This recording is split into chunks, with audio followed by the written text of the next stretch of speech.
ಎಲ್ಲರಿಗೂ ನಮಸ್ಕಾರಗಳು. ಮಾತು ವಿತ್ ಮಾಲಿನಿ ಕಾರ್ಯಕ್ರಮಕ್ಕೆ ತಮಗೆಲ್ಲರಿಗೂ ಸ್ವಾಗತ. ನಾನು ಪ್ರೊಫೆಸರ್ ಸುತ್ತುರೇಸ್ ಮಾಲಿನಿ, ಅಧ್ಯಕ್ಷರು, ಜೆನೆಟಿಕ್ಸ್ ಮತ್ತು ಜೀನೋಮಿಕ್ಸ್ ಅಧ್ಯಯನ ವಿಭಾಗ, ಮೈಸೂರು ವಿಶ್ವವಿದ್ಯಾನಿಲಯ.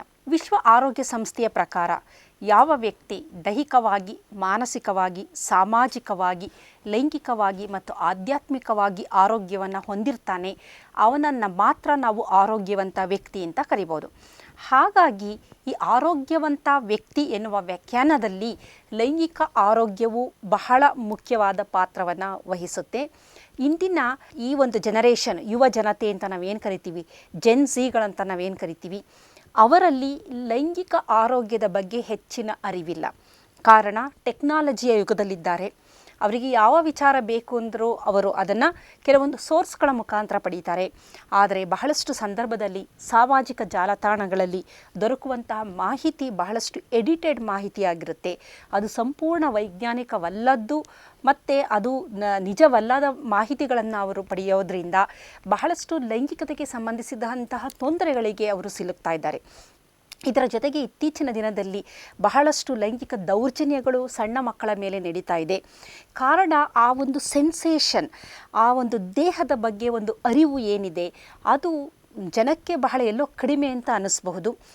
ಅವರ ದೇಹದ ಬಗ್ಗೆ, ಅವರ ದೇಹದ ರಚನೆಗಳು, ದೇಹದ ವಿವಿಧ ಅಂಗಾಂಗಗಳ ರಚನೆ, ಅದರ ಬೆಳವಣಿಗೆ, ದೇಹದಲ್ಲಿ ಬಿಡುಗಡೆಯಾಗುವ ಹಾರ್ಮೋನುಗಳು, ಅವುಗಳ ಪಾತ್ರ, ಆ ಹಾರ್ಮೋನುಗಳು ಯಾವ ಸಂದರ್ಭದಲ್ಲಿ ಹೆಚ್ಚಾಗುತ್ತೆ, ಅದು ನಮ್ಮ ಒಂದು ನಡವಳಿಕೆಯ ಮೇಲೆ ಯಾವ ರೀತಿ ಪ್ರಭಾವ ಬೀರುತ್ತೆ, ಅದೇ ರೀತಿ ಲೈಂಗಿಕ ರೋಗಗಳು ಬರದಿದ್ದ ಹಾಗೆ, ಸೋಂಕು ಉಂಟಾಗದ ಹಾಗೆ ನಾವು ಯಾವ ರೀತಿ ನಮ್ಮ ದೇಹವನ್ನು ಕಾಪಾಡಿಕೊಳ್ಳಬೇಕು, ಗರ್ಭಧಾರಣೆ ಎಂದರೇನು, ಅಂಡಾಣುಗಳ ಬಿಡುಗಡೆ, ವೀರ್ಯಾಣುಗಳ ಬಿಡುಗಡೆ, ಗರ್ಭಧಾರಣೆ ಯಾವ ರೀತಿ ನಡೆಯುತ್ತೆ, ಈ ರೀತಿ ಎಲ್ಲ ವಿಚಾರಗಳನ್ನು, ಅಂದರೆ ಒಳ್ಳೆಯ ಆರೋಗ್ಯ, ಲೈಂಗಿಕ ಆರೋಗ್ಯವನ್ನು ಯಾವ ರೀತಿ ಕಾಪಾಡಿಕೊಳ್ಬೇಕು, ಮತ್ತು ಈ ಲೈಂಗಿಕತೆಯ ಬಗ್ಗೆ ಇರುವ ತಪ್ಪು ಮಾಹಿತಿಗಳು ಯಾವುದು, ಇವುಗಳ ಬಗ್ಗೆ ಸಂಪೂರ್ಣವಾಗಿ ಅವರ ಒಂದು ಅರಿವಿದ್ದರೆ ಖಂಡಿತವಾಗಿಯೂ ನಮ್ಮ ದೇಹವನ್ನು ಒಂದು ದೇವಸ್ಥಾನದ ಥರ ಅತ್ಯಂತ ಪವಿತ್ರವಾಗಿ ನಾವು ಕಾಪಾಡ್ಕೊಳ್ಬಹುದು. ಇಲ್ಲದಿದ್ದ ಪಕ್ಷದಲ್ಲಿ ಬಹಳ ಸಂದರ್ಭದಲ್ಲಿ ಮಕ್ಕಳಿಗೆ ಇದರ ಅರಿವು ಇಲ್ಲದಿದ್ದಾಗ ಬಹಳಷ್ಟು ಲೈಂಗಿಕ ದೌರ್ಜನ್ಯಕ್ಕೆ ಒಳಗಾಗುವಂಥದ್ದು. ಹದಿಹರೆಯದ ಮಕ್ಕಳುಗಳು ಯಾವುದೋ ಕುತೂಹಲದಿಂದ, ಬಯಕೆಗಳಿಂದಾಗಿ, ಆಕರ್ಷಣೆಯಿಂದಾಗಿ ದಾರಿ ತಪ್ಪುವಂತಹದ್ದು, ಅಡ್ಡ ಮಾರ್ಗ ಹಿಡಿಯುವಂತಹದ್ದು, ನಂತರದ ದಿನದಲ್ಲಿ ಪಶ್ಚಾತ್ತಾಪ ಪಡುವಂತಹದ್ದು, ಈ ರೀತಿ ಬಹಳಷ್ಟು ವಿಚಾರಗಳನ್ನು ನಾವು ಸಮಾಜದಲ್ಲಿ ನೋಡ್ತಾ ಇದ್ದೀವಿ. ಹಾಗಾಗಿ ಲೈಂಗಿಕ ಶಿಕ್ಷಣ ಅನ್ನೋದು ಮಕ್ಕಳಿಗೆ ಖಂಡಿತ ನಾವು ನೀಡಲೇಬೇಕು. ಕಾರಣ ಏನು ಅಂತ ನಾವು ನೋಡೋದಾದರೆ, ಮೊದಲನೇದಾಗಿ ಹದಿಹರೆಯಕ್ಕೆ ಬಂದಾಗ ಏನಾಗುತ್ತೆ ಅಂದರೆ ದೇಹದಲ್ಲಿ ಕೊಬ್ಬು ಯಾವಾಗ ಶೇಖರಣೆ ಆಗ್ತಾ ಬರುತ್ತೆ, ದೇಹದ ಬೆಳವಣಿಗೆ ಆಗಬೇಕಾದ್ರೆ ಆವಾಗ ಕಿಸ್ ಪೆಪ್ಟಿನ್ ಎನ್ನುವ ಒಂದು ಹಾರ್ಮೋನು ಬಿಡುಗಡೆಯಾಗುತ್ತೆ.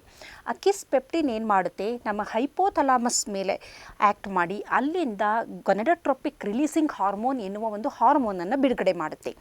ಈ ಗೊನೆಡೋಟ್ರೋಪಿಕ್ ರಿಲೀಸಿಂಗ್ ಹಾರ್ಮೋನು ಪಿಟ್ಯೂಟರಿ ಎನ್ನುವ ಮತ್ತೊಂದು ಎಂಡೋಕ್ರೈನ್ ಆರ್ಗನ್, ನಿರ್ನಾಳ ಗ್ರಂಥಿ, ಅದರ ಮೇಲೆ ಆ್ಯಕ್ಟ್ ಮಾಡಿ ಅಲ್ಲಿಂದ ಫಾಲಿಕ್ಯುಲರ್ ಸ್ಟಿಮ್ಯುಲೇಟಿಂಗ್ ಹಾರ್ಮೋನ್ ಮತ್ತು ಲ್ಯೂಟಿನೈಸಿಂಗ್ ಹಾರ್ಮೋನ್ ಅಂತ 2 ಹಾರ್ಮೋನುಗಳನ್ನು ಬಿಡುಗಡೆ ಮಾಡುತ್ತೆ. ಈ ಹಾರ್ಮೋನುಗಳು ಯುವಕ ಅಥವಾ ಯುವತಿ, ಹದಿಹರೆಯದಕ್ಕೆ ಬಂದಿರುವಂಥ ಯುವಕ ಅಥವಾ ಯುವತಿಯ ಅಂಡಾಣುಗಳು ಮತ್ತು ಅಂಡಾಶಯ ಮತ್ತು ವೃಷಣದ ಮೇಲೆ ಪ್ರಭಾವ ಬೀರಿ ಅಲ್ಲಿಂದ ಕೆಲವೊಂದು ಹಾರ್ಮೋನುಗಳನ್ನು ಬಿಡುಗಡೆ ಮಾಡುತ್ತೆ. ಅದರಲ್ಲಿ ಹೆಣ್ಣು ಮಕ್ಕಳಲ್ಲಿ ಎಸ್ಟ್ರೋಜನ್ ಹಾರ್ಮೋನು ಬಿಡುಗಡೆಯಾದರೆ ಹುಡುಗರಲ್ಲಿ ಟೆಸ್ಟೋಸ್ಟಿರಾನ್ ಹಾರ್ಮೋನು ಬಿಡುಗಡೆಯಾಗುತ್ತೆ. ಪಿಟ್ಯೂಟರಿಯಿಂದ ಬಿಡುಗಡೆಯಾದ LH ಅಥವಾ ಲ್ಯೂಟಿನೈಸಿಂಗ್ ಹಾರ್ಮೋನು ವೃಷಣದಲ್ಲಿರುವಂತಹ ಲಿಡಿಕ್ ಸೆಲ್ಸ್ಗಳ ಮೇಲೆ ಆ್ಯಕ್ಟ್ ಮಾಡಿ ಅಲ್ಲಿಂದ ಟೆಸ್ಟೋಸ್ಟಿರಾನ್ ಹಾರ್ಮೋನನ್ನು ಬಿಡುಗಡೆ ಮಾಡುತ್ತೆ. ಅದೇ ರೀತಿ ಈ ಒಂದು ಲ್ಯೂಟಿನೈಸಿಂಗ್ ಹಾರ್ಮೋನು ಗ್ರ್ಯಾನ್ಯುಲೋಸಾ ಸೆಲ್ ಮೇಲೆ ಆ್ಯಕ್ಟ್ ಮಾಡಿ ಎಸ್ಟ್ರೋಜನ್ ಹಾರ್ಮೋನನ್ನು ಬಿಡುಗಡೆ ಮಾಡುತ್ತೆ. ಹಾಗಾಗಿ ಈ ಹಾರ್ಮೋನುಗಳು ಬಿಡುಗಡೆಯಾದಾಗ ಹದಿಹರೆಯದಲ್ಲಿ ದೇಹದಲ್ಲಿ ನಾನಾ ರೀತಿಯ ಬದಲಾವಣೆಗಳು ಉಂಟಾಗುತ್ತೆ. ಹಾಗಾಗಿ ಮಕ್ಕಳಿಗೆ ಈ ದೇಹದಲ್ಲಿ ಉಂಟಾಗುತ್ತಿರುವ ಬದಲಾವಣೆಗಳು ಹಾರ್ಮೋನಿನಿಂದ ಅಂತ ಹಿರಿಯರು ಅವರಿಗೆ ತಿಳಿಸಬೇಕು, ವೈಜ್ಞಾನಿಕವಾಗಿ ಅದರ ಬಗ್ಗೆ ಮಾಹಿತಿಯನ್ನು ನೀಡಬೇಕು.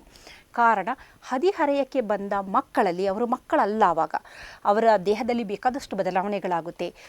ಹುಡುಗರಿಗೆ ಮುಖದಲ್ಲಿ ಮೀಸೆ ಬೆಳೆಯಬಹುದು, ಗಡ್ಡ ಬೆಳೆಯಬಹುದು.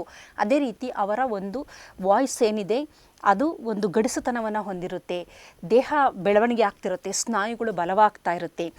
ಇದೇ ರೀತಿ ಹೆಣ್ಣು ಮಕ್ಕಳಲ್ಲೂ ಸಹ ಅವ್ರಿಗೆ ಋತುಚಕ್ರ ಆರಂಭ ಆಗುವಂಥದ್ದು, ಸ್ತನಗಳ ಬೆಳವಣಿಗೆ ಆಗುವಂತಹದ್ದು, ಈ ರೀತಿ ನಾನಾ ರೀತಿಯ ಬದಲಾವಣೆಗಳು ಆಗುವಂತಹದ್ದನ್ನು, ಋತುಸ್ರಾವ ಆಗುವಂಥದ್ದು ಇವೆಲ್ಲ ಆರಂಭ ಆಗುತ್ತೆ. ಹಾಗಾಗಿ ಮಕ್ಕಳಿಗೆ ಇದರ ಬಗ್ಗೆ ಗೊಂದಲ ಆಗಿರುತ್ತೆ, ಏನಕ್ಕೆ ಈ ಥರ ನನಗಾಗ್ತಾ ಇದೆ ಅಂತ. ಆದರೆ ಇದು ಹಾರ್ಮೋನಿನಿಂದ ನಡೆಯುವ ಕ್ರಿಯೆ ಎನ್ನುವುದು ವೈಜ್ಞಾನಿಕವಾಗಿ ಮಕ್ಕಳಿಗೆ ತಿಳಿದಾಗ ಆ ಹಂತವನ್ನು ಸರಿಯಾದ ರೀತಿಯಲ್ಲಿ ಈ ಹದಿಹರೆಯವನ್ನು ಯಾವ ರೀತಿ ನಿಭಾಯಿಸಬೇಕು ಅಂತೇಳಿ ಮಕ್ಕಳಿಗೆ ಸಂಪೂರ್ಣ ಅರಿವು ಇರುತ್ತೆ. ಈ ಒಂದು ಸಂದರ್ಭದಲ್ಲಿ ಭಾವನಾತ್ಮಕವಾಗಿ ಮಕ್ಕಳನ್ನು ಬೇಕಾದಷ್ಟು ಬದಲಾವಣೆಗಳಾಗುತ್ತೆ. ಇದಕ್ಕೆ ಮುಖ್ಯ ಕಾರಣ ಹಾರ್ಮೋನುಗಳು. ಅದರಲ್ಲಿ ಹುಡುಗರಲ್ಲಿ ಬಿಡುಗಡೆಯಾಗುವ ಟೆಸ್ಟೋಸ್ಟಿರಾನ್ ಹಾರ್ಮೋನು, ಅದು ಒಂಥರ ಅಗ್ರೆಸಿವ್ ಹಾರ್ಮೋನು, ರಿಸ್ಕ್ ಟೇಕಿಂಗ್ ಆಗಿರ್ಬೋದು, ಈ ಥರದ್ದು ಹೆಚ್ಚು ಮಾಡುವಂಥದ್ದು.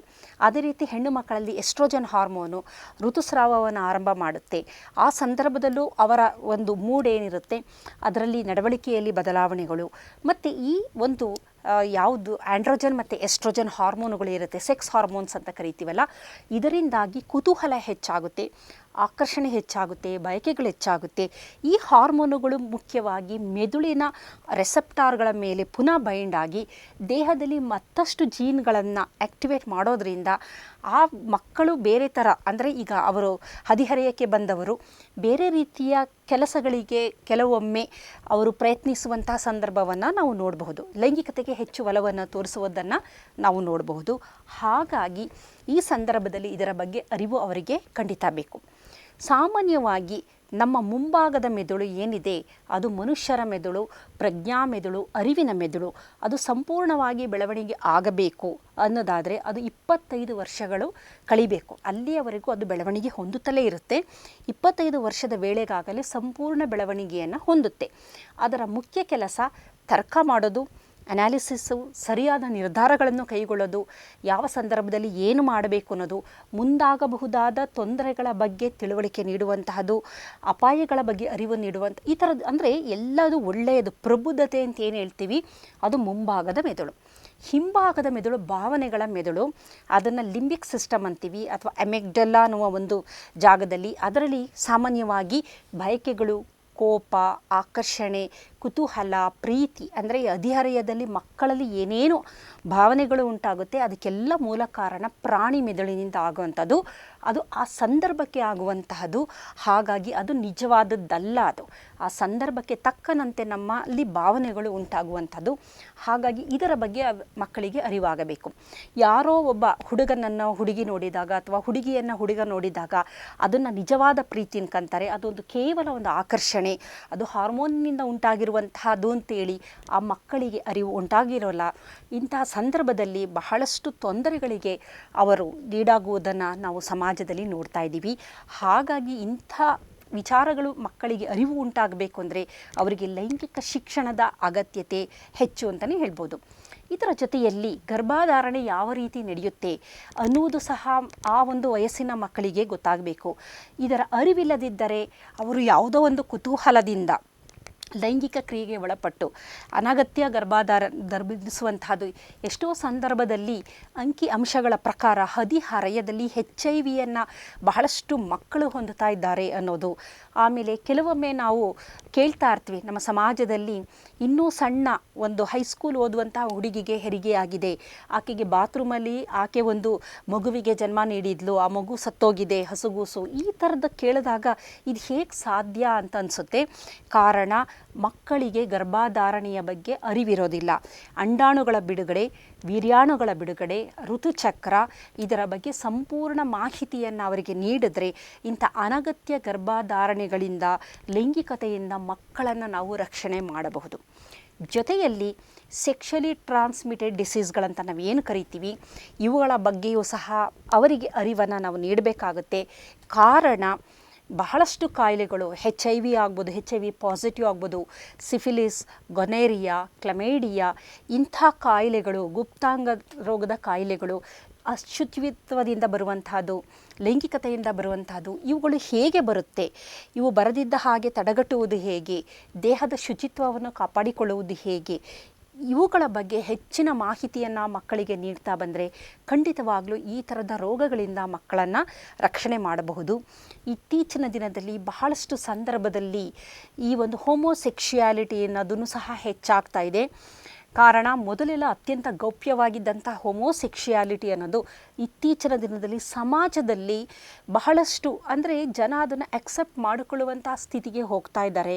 ಹಾಗಾಗಿ ಇದೂ ಸಹ ಬಹಳಷ್ಟು ಕಾಯಿಲೆಗಳು, ಮುಖ್ಯವಾಗಿ HIV ಕಾಯಿಲೆಗೆ ಇದರಿಂದನೇ HIV ಕಾಯಿಲೆ ಜಾಸ್ತಿ ಆಗುತ್ತಿರುವಂಥದ್ದು ಒನ್ ಆಫ್ ದ ರೀಸನ್. ಅಂದರೆ ಇದೇ ಮೇನ್ ಅಂತಲ್ಲ, ಇದು ಸಹ ಒನ್ ಆಫ್ ದ ರೀಸನ್ ಅಂತ ಹೇಳ್ಬೋದು. ಹಾಗಾಗಿ ಡ್ರಗ್ ಅಡಿಕ್ಷನ್ ಆಗಿರ್ಬೋದು, ಈ ಹೋಮೋಸೆಕ್ಷುಯಾಲಿಟಿಗಳಾಗಿರ್ಬೋದು, ಈ ಥರದ್ದು ಸಹ ಮಕ್ಕಳು ಅವರಿಗೆ ಅರಿವಿಲ್ಲದಂತೆಯೇ ಇಂತಹ ಕೆಲವೊಂದು ಪ್ರಕ್ರಿಯೆಗಳಿಗೆ ಒಳಪಟ್ಟು ಮುಂದಿನ ದಿನದಲ್ಲಿ ತಮ್ಮ ಜೀವನವನ್ನು ಕಳೆದುಕೊಳ್ಳುವುದು ಸಹ ಅವರಿಗೆ ಲೈಂಗಿಕ ಶಿಕ್ಷಣದ ಕೊರತೆಯಿಂದಾಗಿಯೇ ಅಂತ ಹೇಳ್ಬೋದು.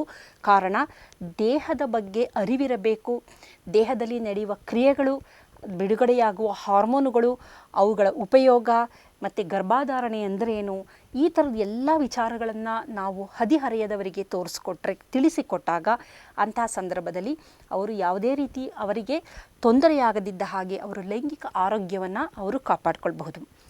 ಜೊತೆಯಲ್ಲಿ ಬಹಳಷ್ಟು ತಪ್ಪು ಕಲ್ಪನೆಗಳನ್ನು ಹದಿಹರೆಯದ ಮಕ್ಕಳು ಹೊಂದಿರುತ್ತಾರೆ. ಲೈಂಗಿಕ ಶಿಕ್ಷಣದಲ್ಲಿ ಈ ಎಲ್ಲ ಗೊಂದಲಗಳಿಗೂ ಉತ್ತರವನ್ನು ನೀಡುವಂತಹ ಒಂದು ಪ್ರಯತ್ನ ನಡೆಯುತ್ತೆ. ಉದಾಹರಣೆಗೆ ಹೇಳಬೇಕು ಅಂತ ಅಂದರೆ, ಮಕ್ಕಳಿಗೆ ಲೈಂಗಿಕ ದೌರ್ಜನ್ಯದಿಂದ ರಕ್ಷಣೆಯನ್ನು ನೀಡುವಂತಹದ್ದು ಸಹ ಈ ಶಿಕ್ಷಣದಿಂದ ದೊರಕುತ್ತೆ. ಕಾರಣ ಬಹಳಷ್ಟು ಸಂದರ್ಭದಲ್ಲಿ ಒಪ್ಪಿಗೆ ಇಲ್ಲದಂತೆಯೇ ಕೆಲವೊಂದು ಈ ಪ್ರಕ್ರಿಯೆಗಳಿಗೆ ಅವರನ್ನು ಒಳಪಡಿಸ್ತಾರೆ. ಆದರೆ ಕನ್ಸೆಂಟ್ ಬಹಳ ಮುಖ್ಯ ಅನ್ನುವುದು ಮಕ್ಕಳಿಗೆ ಗೊತ್ತಿಲ್ಲ. ಸುಮ್ಮನೆ ಇದ್ದರೂ ಸಹ ಅದನ್ನು ಒಪ್ಪಿಗೆ ಅಂತ ಅನ್ಕೊಂತಾರೆ. ಆದರೆ ಖಂಡಿತ ಅದು ಒಪ್ಪಿಗೆ ಅಲ್ಲ. ಲೈಂಗಿಕ ಕ್ರಿಯೆಯಲ್ಲಿ ಕನ್ಸೆಂಟ್ ಅನ್ನುವುದು, ಪರಸ್ಪರ ಒಪ್ಪಿಗೆ ಅನ್ನೋದು ಬಹಳ ಮುಖ್ಯ ಆಗಿರುತ್ತೆ. ಹಾಗಾಗಿ ಇದರ ಬಗ್ಗೆ ಅರಿವಿಲ್ಲದೆ, ಅವರ ಒಪ್ಪಿಗೆ ಇಲ್ಲದೆ ನಡೆಯುವಂತಹ ಕ್ರಿಯೆಗಳು ಶಿಕ್ಷೆಗೆ ಅರ್ಹ ಆಗೋದ್ರಿಂದ ಅದರ ಬಗ್ಗೆ ಯುವ ಜನತೆಯಲ್ಲಿ ಹೆಚ್ಚಿನ ಒಂದು ಅವರಿಗೆ ಅರಿವನ್ನು ನೀಡಬೇಕಾಗುತ್ತೆ. ಇದರ ಜೊತೆಯಲ್ಲಿ ಬಹಳಷ್ಟು ತಪ್ಪು ಕಲ್ಪನೆಗಳಿದೆ. ದೇಹದಿಂದ ವೀರ್ಯ ಹೊರಗೆ ಹೆಚ್ಚು ಹೋದಾಗ ಆ ವ್ಯಕ್ತಿಯಲ್ಲಿ ದೌರ್ಬಲ್ಯತೆ ಉಂಟಾಗುತ್ತದೆ ಎನ್ನುವ ಒಂದು ಮಾಹಿತಿಯೂ ಸಹ ತಪ್ಪು. ಅದೇ ರೀತಿ ಋತುಸ್ರಾವ ಏನಿದೆ ಅದು ಅಶುದ್ಧತೆ, ಅವರು ಯಾರನ್ನು ಮುಟ್ಟುವ ಹಾಗಿಲ್ಲ, ಯಾವ ಒಳ್ಳೆಯ ಕೆಲಸವನ್ನು ಮಾಡುವ ಹಾಗಿಲ್ಲ ಅನ್ನುವ ತಪ್ಪು ಕಲ್ಪನೆಗಳು, ಇವೆಲ್ಲ ಲೈಂಗಿಕ ಶಿಕ್ಷಣದಿಂದ ದೂರ ಮಾಡ್ತಾ ಬರಬಹುದು. ಜೊತೆಯಲ್ಲಿ ಆಕರ್ಷಣೆ, ಭಾವನೆಗಳು, ಕುತೂಹಲ, ಇದನ್ನು ಪ್ರೀತಿ ಅಂತ ಅಂದುಕೊಳ್ಳುವಂತಹ ಬಹಳಷ್ಟು ಯುವಜನತೆ ಹಾಗೆ ಅನ್ಕೊಂತಾರೆ. ಅದನ್ನು ಸಹ ಪ್ರೀತಿ ಅಂತ ಅನ್ಕೊಂತಾರೆ. ಆದರೆ ಪ್ರೀತಿ ಅನ್ನುವುದು ನಿಜವಾಗಿ ಅರಿವಾಗಬೇಕು ಅಂದರೆ 25 ವರ್ಷ ಕಳೆದ ನಂತರವೇ ಅದರ ನಿಜವಾದ ಅರಿವು ಉಂಟಾಗೋದು. ಹಾಗಾಗಿ ಈ ಒಂದು ಹದಿಹರೆಯದ ಸಂದರ್ಭದಲ್ಲಿ ಹಾರ್ಮೋನುಗಳ ಒಂದು ಬಿಡುಗಡೆಯಿಂದಾಗಿ ಒಂದು ಆಕರ್ಷಣೆ ಇರುತ್ತೆ, ಒಂದು ಭಾವನೆಗಳಿರುತ್ತೆ, ಉದ್ವೇಗ ಇರುತ್ತೆ. ಅದನ್ನು ಪ್ರೀತಿ ಅಂತ ಅನ್ಕೊಂತಾರೆ.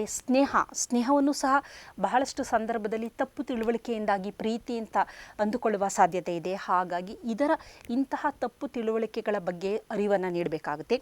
ಇದರ ಜೊತೆಯಲ್ಲಿ ಬಹಳಷ್ಟು ಸಂದರ್ಭದಲ್ಲಿ ಸಾಮಾಜಿಕ ಜಾಲತಾಣಗಳಲ್ಲಿ ದೊರಕುವಂತಹ ಒಂದು ಯಾವ ವಿಚಾರಗಳಿರುತ್ತೆ ಅದೇ ನಿಜವಾದ ಲೈಂಗಿಕತೆ ಅಂತ ತಪ್ಪು ತಿಳುವಳಿಕೆಯನ್ನು ಹೊಂದಿರ್ತಾರೆ.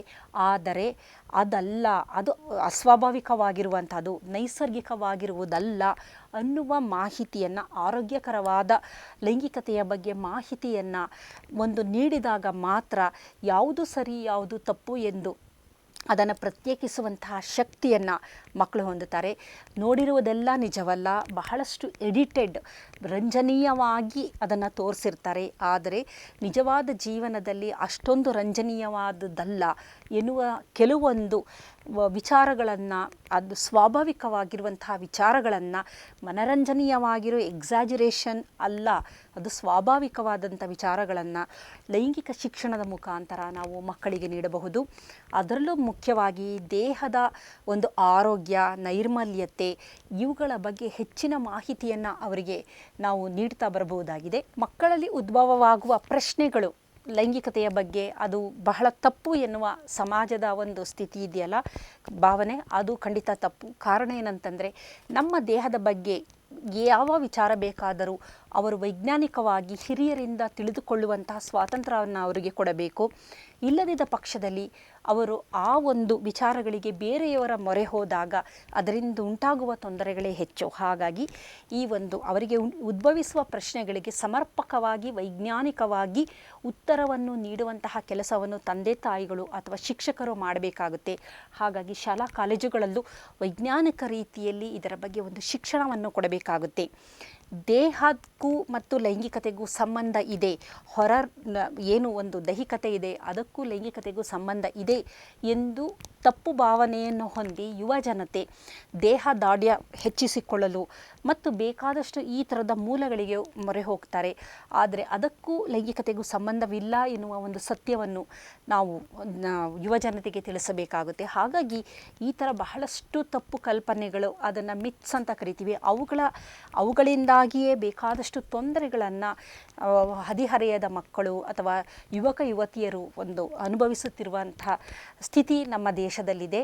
ಹಾಗಾಗಿ ಇಂದಿನ ಒಂದು ಜೆನ್ಸಿಗಳಿಗೆ ಎಂದು ಟೆಕ್ನಾಲಜಿ ಯುಗದಲ್ಲಿದ್ದೀವಿ, ಬಹಳಷ್ಟು ಎಲ್ಲ ವಿಚಾರಗಳು ಅತಿ ಹೆಚ್ಚು ಮಕ್ಕಳನ್ನು ತಲುಪ್ತಾ ಇರುವಂಥ ಸಂದರ್ಭದಲ್ಲಿ ಯಾವುದು ಸರಿ ಯಾವುದು ತಪ್ಪು, ಯಾವ ಕಂಟೆಂಟ್ ಸರಿ ಯಾವ ಕಂಟೆಂಟ್ ತಪ್ಪು ಅನ್ನುವುದನ್ನು ಗುರುತಿಸುವ ಶಕ್ತಿ ಅವರಿಗಿರೋದಿಲ್ಲ. ಹಾಗಾಗಿ ಯಾವುದು ಸರಿ ಯಾವುದು ತಪ್ಪು ಎಂದು ಗುರುತಿಸುವಲ್ಲೂ ಅವರನ್ನು ಸಮರ್ಥರನ್ನಾಗಿ ಮಾಡುವುದು ತಂದೆ ತಾಯಿಗಳ ಕೆಲಸವಾಗಿದೆ. ಜೊತೆಯಲ್ಲಿ ಅವರ ಪಠ್ಯ ಪುಸ್ತಕದಲ್ಲೂ ಸಹ ವೈಜ್ಞಾನಿಕವಾಗಿ ನಮ್ಮ ದೇಹದ ಬಗ್ಗೆ ಸಂಪೂರ್ಣ ಮಾಹಿತಿಯನ್ನು ನಾವು ನೀಡಬೇಕು. ನಮ್ಮ ದೇಹದ ಬಗ್ಗೆ ಸಂಪೂರ್ಣ ಮಾಹಿತಿಯನ್ನು ತಿಳಿದುಕೊಳ್ಳುವ ಹಕ್ಕು ಪ್ರತಿಯೊಬ್ಬರಿಗೂ ಇದೆ. ಅದು ತಿಳಿದಾಗ ಮಾತ್ರ ದೇಹವನ್ನು ಎಷ್ಟು ಪವಿತ್ರವಾಗಿ ಆರೋಗ್ಯಕರವಾಗಿ ಕಾಪಾಡಬಹುದು ಎಂಬುದನ್ನು ಪ್ರತಿಯೊಬ್ಬರು ಯೋಚನೆ ಮಾಡಬಹುದು. ಹಾಗಾಗಿ ಇಂದಿನ ಪ್ರಸ್ತುತ ಪರಿಸ್ಥಿತಿಯಲ್ಲಿ ಲೈಂಗಿಕ ಶಿಕ್ಷಣದ ಅಗತ್ಯತೆ ತುಂಬಾ ಇದೆ. ಕಾರಣ ಕಂಟೆಂಟ್ಗಳು ನಮಗೆ ಬೇಕಾದಷ್ಟು ಸಿಗುತ್ತೆ. ಸರಿ ಯಾವುದು ತಪ್ಪು ಯಾವುದು, ಯಾವುದು ವೈಜ್ಞಾನಿಕವಾದದ್ದು ಯಾವುದು ವೈಜ್ಞಾನಿಕವಲ್ಲದ್ದು ಅನ್ನುವುದನ್ನು ನಿರ್ಧರಿಸುವ ಶಕ್ತಿ ನಮಗಿಲ್ಲದರಿಂದ ಖಂಡಿತವಾಗೂ ಮಕ್ಕಳಿಗೆ ಇದರ ಬಗ್ಗೆ ಅರಿವು ನೀಡಿದರೆ ಅವರ ದೇಹಗಳನ್ನು ಪವಿತ್ರವಾಗಿ ಆರೋಗ್ಯಕರವಾಗಿ ರಕ್ಷಣೆ ಮಾಡಿಕೊಳ್ಬಹುದು.